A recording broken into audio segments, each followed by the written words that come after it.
Hello and welcome. I'm Saad Dino, pharmacist and co-owner of Acton Pharmacy, West Concord Pharmacy, and 3 other locations in the Metro West area of Boston. I would like to welcome everyone back to our show, A Healthier You, where we discuss current health topics and provide information that will guide you to a healthier life. Today's topic is skincare, and I am honored today to have with us Dr. Jennifer Toyohara, a dermatologist from APDerm in Concord. Thank you so much for being here today, Doctor. We appreciate it greatly.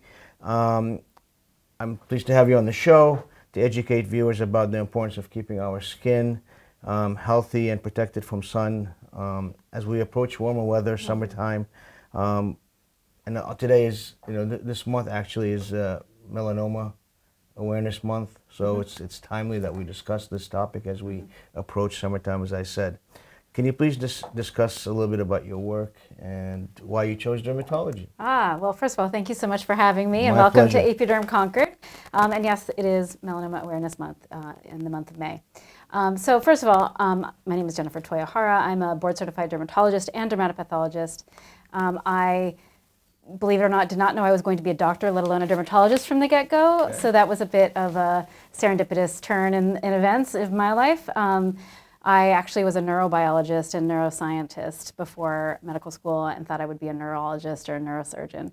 But I realized very quickly that dermatology was a much better field. And I very much became passionate about dermatology and skin cancer awareness, taking care of patients of all ages. It's an amazing field because it's a representation of health both internally and externally. We treat patients from as little as babies to geriatric. We perform surgical procedures, and we do preventative medicine as well as taking care of tumors. And I also specialized in dermatopathology, so I spent a lot of time at the microscope as well. So that's kind of my life and my career in a nutshell. So. That's amazing. That's absolutely amazing. So in terms of skin protection, let's get right to it. Many people question, Doctor, what SPF is right for them. And, can you explain what SPF values really mean? And then I have another follow-up question, and maybe I'll just ask it now. Is it, for instance, is SPF significantly, of 70, much more significantly better than a 50? So those are really good questions, and I think there's a lot of misconception about SPF and what it means and what's good. SPF stands for sun protection factor. It is the amount of UV radiation or solar damage that it will take to create a burn on protected skin. In other words, sunscreened or sunblocked skin. The sun protection factor is how much UV radiation it takes to create a burn. Now that doesn't mean how much longer you can stay in the sun. It just means how much protection you have for that amount of radiation. Okay. So what we generally recommend is on any given day, an SPF of at least 30 or higher will provide adequate protection for the most part. So I tell patients, on a daily basis when you're getting ready in the morning, put on an SPF 30. For the most part, they're lighter weight, they are a little bit more cosmetically appealing at a lower SPF. The higher SPFs can be a bit stickier and whiter and pastier. Now that said, if you're going to be out in the sun for a long period of time, you're getting more direct sunlight, you're going to be out exposed, you're going to be out at the beach for a longer period of time, it's really important to go higher SPF. So SPF 30 is kind of like on your routine every day, a higher SPF if you know you're going to be out in the sun and getting direct sunlight. And so it really is a matter of reapplying because the amount of time in the sun is really, eventually there is, you're going to develop a burn. There is no 100% perfect sunscreen, even a 100. And so in general what happens, and you're asking about, is a 70 much better than a 30? It is better, but it is not as, basically the graph plateaus at about 50. Got it. So from 0 to 30, significant protection, and then above 30 to 50, it starts to plateau a bit. So a 70 and a 100 are better, but not as incrementally better as I think people might want them to be. So there's a bit of false protection, I think, that people feel that they have when they're wearing really high SPF values that might be a little bit off. So it's always important to reapply, to be aware of how much sun you're getting, and also use sun protection measures like standing in the shade and wearing a hat and putting on long sleeves. Thank you so much. That was a great explanation. I appreciate it. Yeah. So, there's always we get asked this question at the pharmacy, and I want to ask it so our audience can hear it. What is the difference between a sunblock and a sunscreen? Yeah, so that's actually a very interesting question because I think a lot of people use those terms interchangeably. Correct. I think I sometimes refer to sunscreen in general or sunblock in general, but the difference actually comes into how they're protecting you from the sun. So a sunscreen is made up of chemicals that actually absorb the sunlight. They absorb the UV radiation. And these chemicals are safe chemicals approved by the FDA that actually absorb the UV radiation and protect you that way. The benefits of these are that they tend to be lighter weight. They're more cosmetic. They don't feel like a thick sun block. And you have to be careful which molecules you're using. That it says broad spectrum because it isn't always broad spectrum. Okay. So SPF value refers to specifically the UVB protection. So when we say broad spectrum, we're also talking about UVA radiation.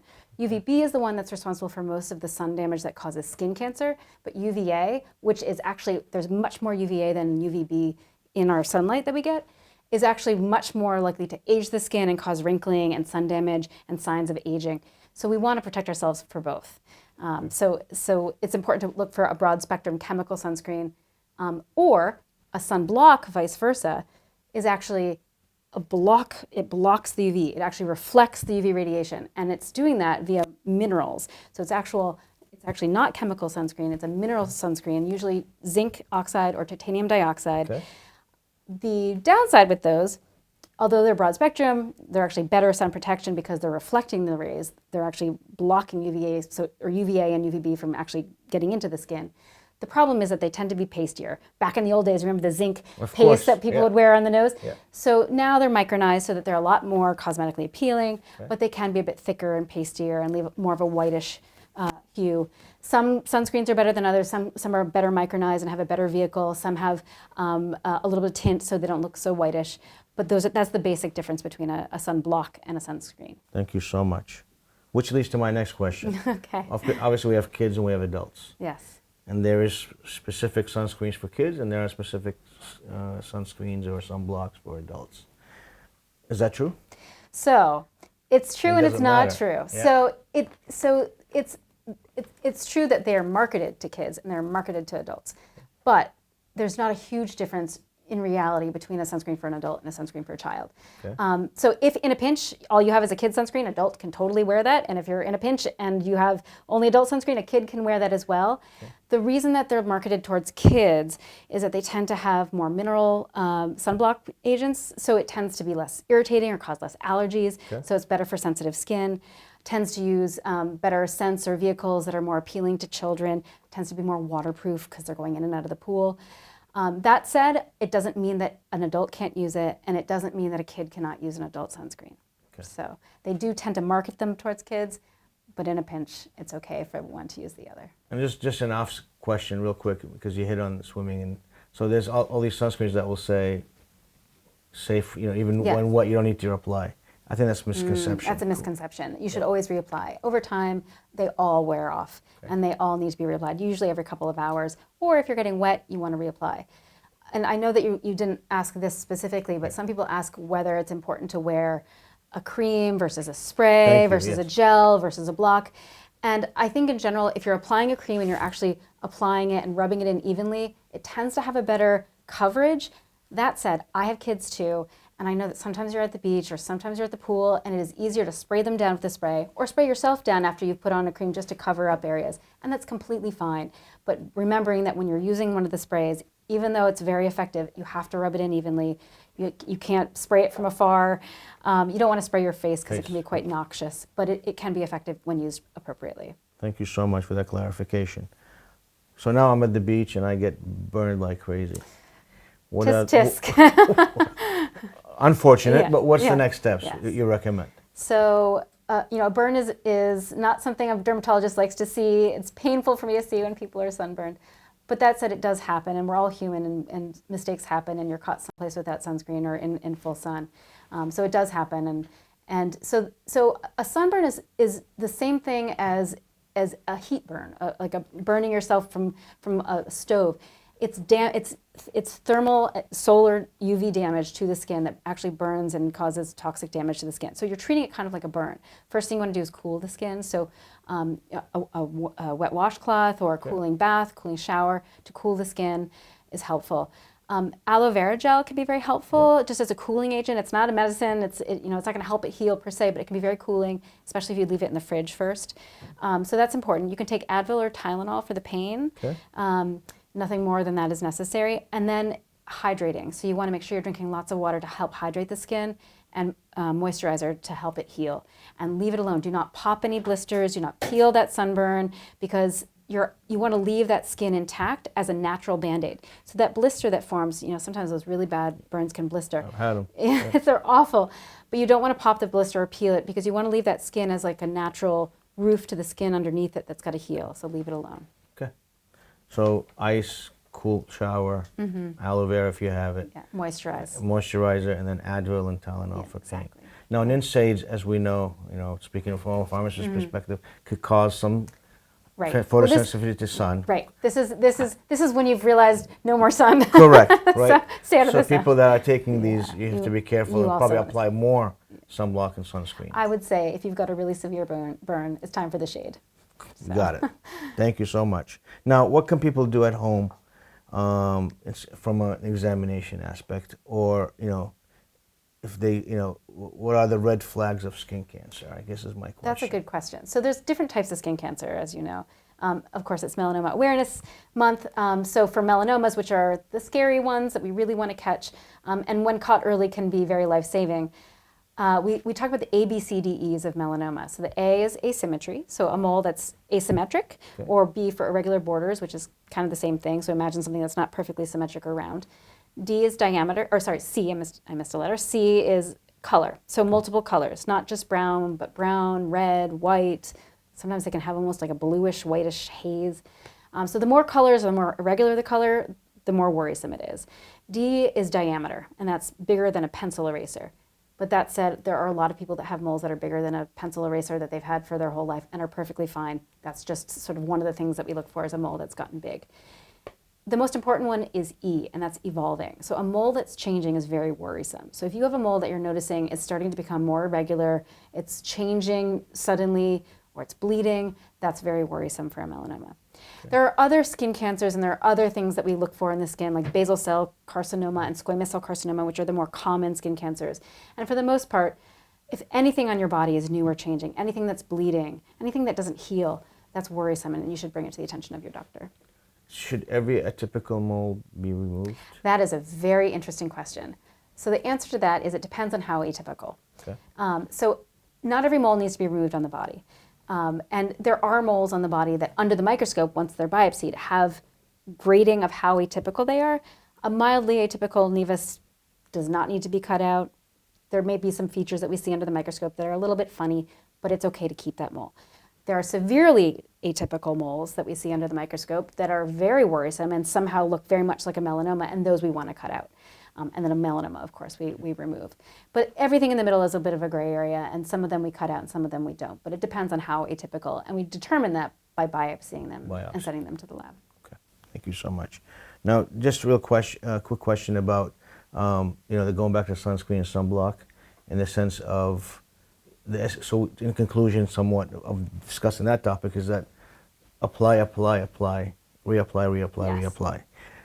Some people will say, well, I have a middle Mediterranean skin. I don't need sunblock, or I think that's a myth as well. Yes, I agree.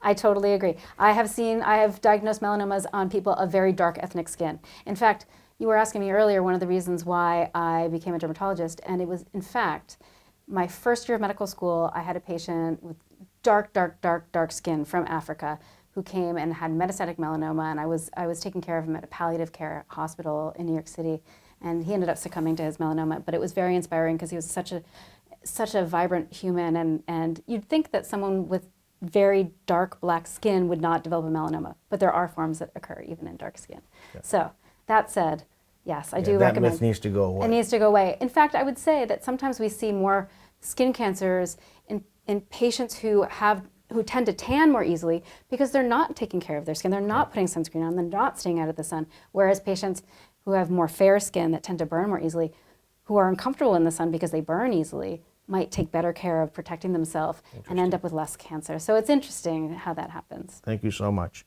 Can we switch to bug bites? Absolutely. Because summer's coming, Absolutely. there's a lot of bug bites out there. Everyone loves a good bug yes. bite. No. So, what are some preventative measures people can take, and what are the best way to treat bites? Okay. Obviously, there's many different types of bites, but. Right. So, so first of all, preventing bites, the most effective is DEET. I mean, I know everyone wants to wear the all-natural, but I will say, especially around here, and specifically referring to ticks in this area, because we're very endemic for Lyme disease around here, DEET is going to be the more effective.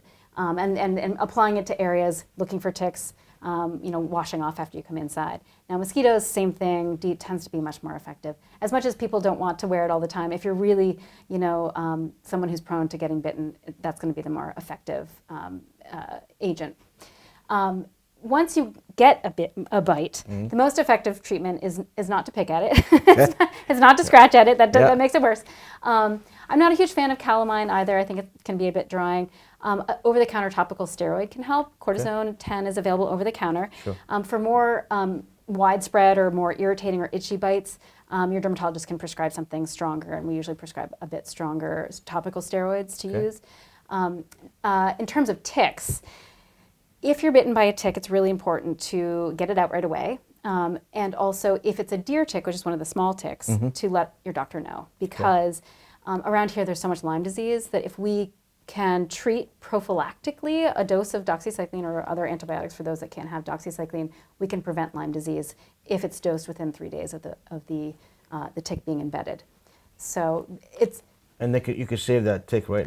Where there's a lab, and exactly. So that's the other thing. If they want, I mean, exactly. That so doesn't prevent treatment, but still. Exactly. So I actually had a patient last week who had a tick bite, and I asked her if she'd saved the tick, and she'd taken it out, but she didn't save the tick. We could have sent the tick off to be tested. She was unfortunately outside the window to be treated prophylactically. So it was either wait to test the tick, or just treat her for Lyme disease, which is the alternative. Once it's outside that window of 3 days, you can't prevent it, you have to just treat it as Lyme disease. It takes a few weeks for a test to turn positive if you are positive. But around here there is so much Lyme disease that I tend to treat a little bit more, not aggressively, but I've seen instances where following the CDC guidelines to a T has actually allowed Lyme disease to be contracted. So there's a lot of Lyme around here, so be very careful. I mean, we see it all the time, with the doxys and all the antibiotics. So. Especially around this time of year. I mean, it's any time of year, but especially now when people are more outdoors, etc. So, dermatologist, how often should we see you? That's a good question. So, the recommendation from the AAD is that adults over the age of 40 should be getting their skin screened every year. That said, there are people who come in earlier that need to, and there are people who are seen more frequently. In general, especially a kid who has a concerning mole, there are actually atypical moles in kids called Spitz nevi that are important to be removed, or they have a family history of a melanoma or other skin cancers, or they have other skin things going on. I usually like to get a baseline screening of children and get a sense of how many moles do they have, what's their family history, and then kind of gauge from there. I don't need to screen kids every year unless there's some reason to. And then once you hit adulthood, depending on if you have a strong family history, if you have a lot of moles, a lot of atypical moles, I do like to screen people once a year. If there's a history of a skin cancer, the skin cancer screenings happen every 6 months. And a patient with melanoma, I'll see them every 3 months for the first year, every 6 months thereafter. Because someone who's had a skin cancer, and especially a melanoma, they're much more likely to develop another. So being screened more frequently means that we'll catch it before it becomes dangerous. Awesome. And anything anybody could do at home for self-examination. Definitely. That potentially will, before you could even see a dermatologist, somebody should be on the lookout for. Yes. Any signs and symptoms. Absolutely. So our skin is amazing because unlike having to have a colonoscopy or having to have all these other invasive tests, we can see the things on the skin. So you can look in the mirror. You can have a family member look at your back. If there's anything that's unusual, I say look for the ugly duckling. Look for the thing that doesn't look like all the other things on your body. Okay. That ugly duckling, bring that in. Because more often than not, a patient will come in saying, hey, I have this new thing, or I saw this. And we call it the finger sign. When they point to it, more often than not, there's usually something concerning about it because the patient has noticed that it's new, it's changing, it's weird, it's acting different, it itches more than the others, it bleeds. So it's really important to look for all of those things. And the more often you're looking at your skin and being aware of things and not ignoring them and assuming that they're benign is really important.